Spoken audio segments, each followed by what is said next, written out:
got to love that mellow music on Good Vibes. And joining us once again, we always look forward to having Debbie Cox DeNova with us. There you see her. Hi. How you doing, Debbie? I'm doing well. How are you? All right, good. Good. Going on these news stories and seeing a lot of people and the devastation they've been through, you can tell that most people are trying to put their best foot forward. They're trying to get mentally transformed into a new way of thinking. Yeah. But sometimes it's difficult to get there, but they're trying. Yes. What do we call that?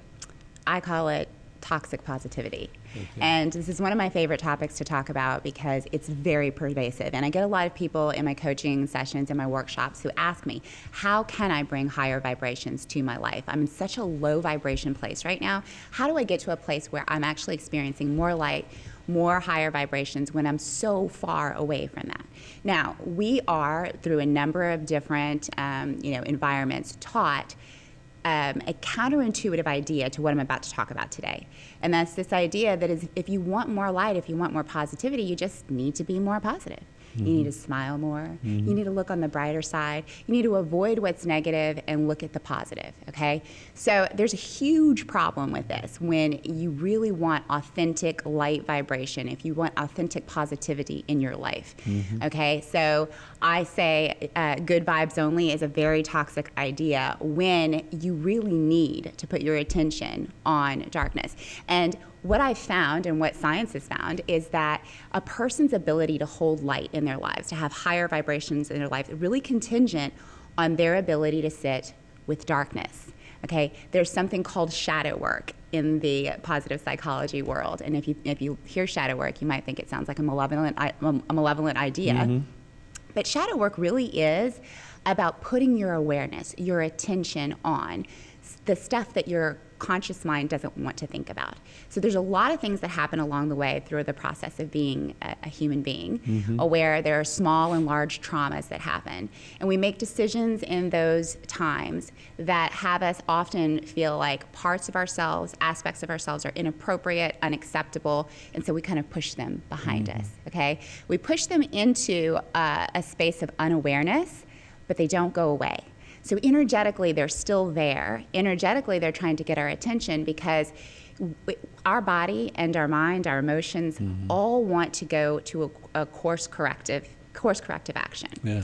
So just like when you reach out and touch a hot stove, you get that ping of pain in your body that tells you this is not beneficial to the body.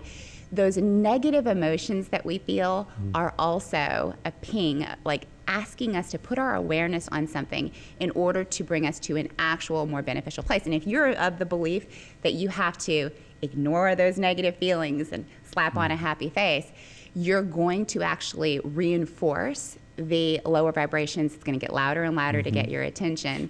And eventually, you'll end up with something much more attention-grabbing, potentially devastating, catastrophic in your life. So that your awareness has to be on it so it can heal. Let me tell you what I do. Before the storm hit, I walked outside and I looked at everything the way it was. Yeah.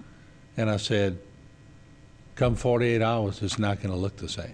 Yeah. So I embraced the fact that it was going to change. Now I look at it and go, well, this really sucks, all this damage, but I envision the way it used to look. Yeah. And it takes me to sometimes a smile. Yeah.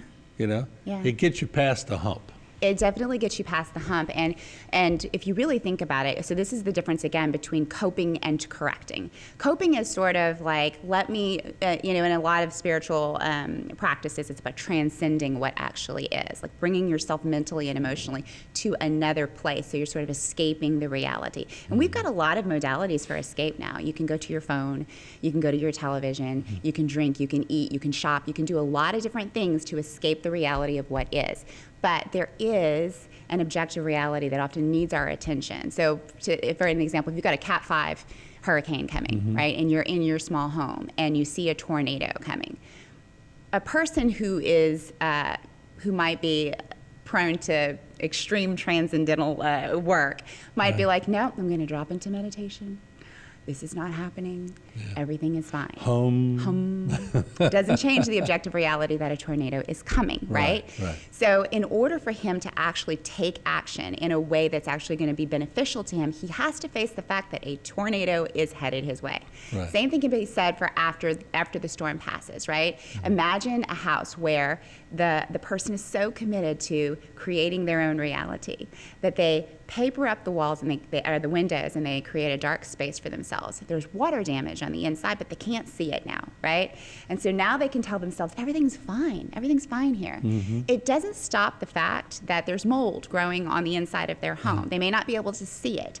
And it may be super uncomfortable to tear the paper from the windows, let the light in, and actually look at the damage that's been caused. But the moment they do that, and they're willing to go through the discomfort of what actually is, they become empowered to actually do something about it so that they can change the objective reality, and they can create an environment around themselves that's supportive of the actual high vibrations that they're committed to. You were telling me about people that get into motion, or some people that don't get into motion, but there's those types of people that the minute the storm was over, clean, get stuff done, get it out to the street, get it moving. They're processing while they're working. Yeah. There's others that go, I can't handle this. I'm going to sit here for 3 weeks. I'm going to drink my Blue Moon with an orange in it until I feel like I'm ready to get going. Yeah. I guess it would be okay on both sides, huh? Absolutely. There's nothing good, bad, right, or wrong, or either way. It's about what you want to produce in your life at the end of the day. So those people who are okay with destabilizing for the moment, who are committed to radical honesty in their lives, they're the ones who are going to they're going to be empowered to make the change faster. You know, it's the difference between, a monk who sits on a park bench and meditates all day, and someone who looks and sees, these are the problems in the world, what can I do to actually get moving and getting forward? And it's really important, I think, for everyone at home to understand that when you put on a positive face and there is something going on in the background that you're avoiding, it actually strengthens that experience. And so, and the experience of not wanting to look is avoidance, it's suppression, it's denial. These are all fear-based ideas. So if you look at any of the emotional scales, so there's a scale there are a number of scales that'll help you guide through your emotional systems. The love-based emotions are higher vibration, they're more expansive. We're talking about love, compassion, joy, all of these things that we hold that are beneficial to the human experience. And then on the bottom is the fear-based stuff, right? This is the anger, the sadness, all of the things that we try to avoid if we're in toxic positivity. Now, the experience of denial and suppression and resistance are fear-based energies. You're feeding fear into the experience, and you're actually causing more of what you fear. And it's like holding down a bunch of beach balls below the surface of the water. You're holding out on the other, no, this is not true, this is not true. At some point in time, those beach balls are going to pop up with the same level of force that you're using to hold it down.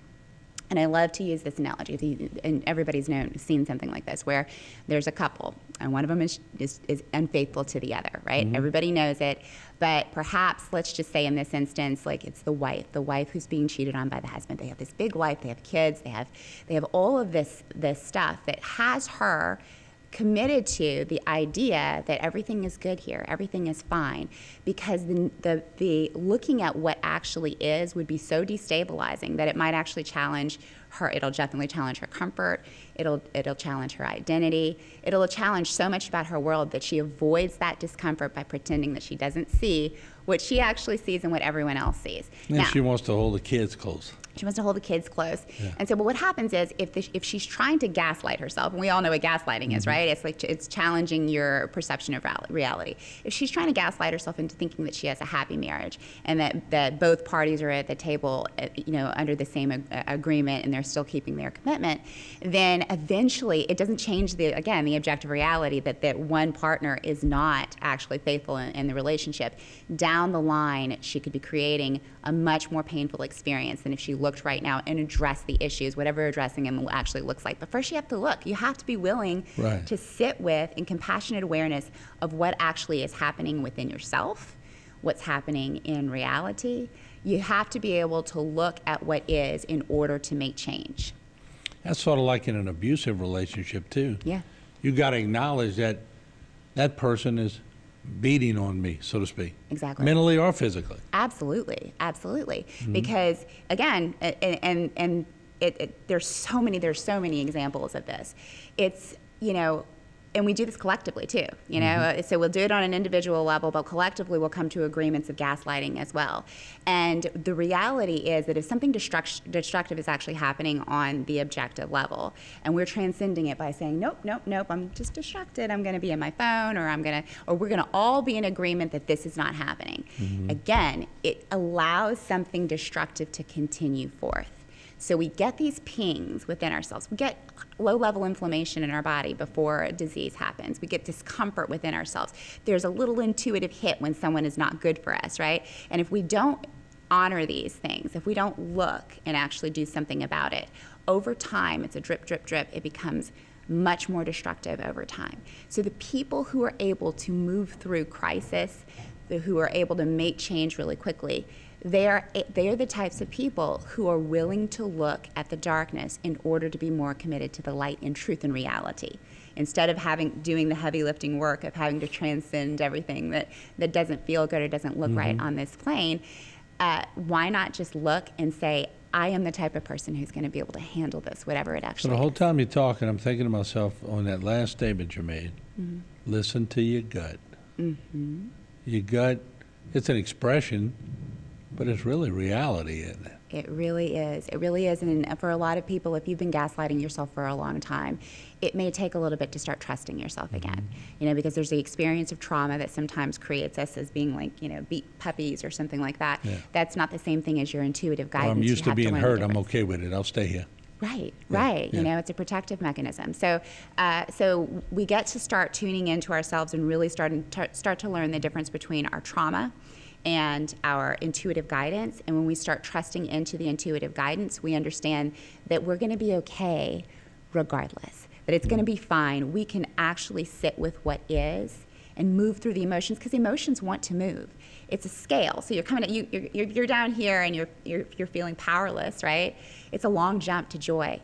But you can, once you start facing it, you can start one rung at a time, moving up the scale, moving up the ladder to the higher vibrations. You cannot do that if you're in resistance to where you actually are. And she is Debbie Cox DeNovo. Good vibes. Now you see why we have her on the show. It's great stuff. All right, we're going to take a short break. Thanks for coming by. Thank you. See you on the next segment. Yes. And we'll take a break. We'll have a lot more right here on HTV. Don't go away.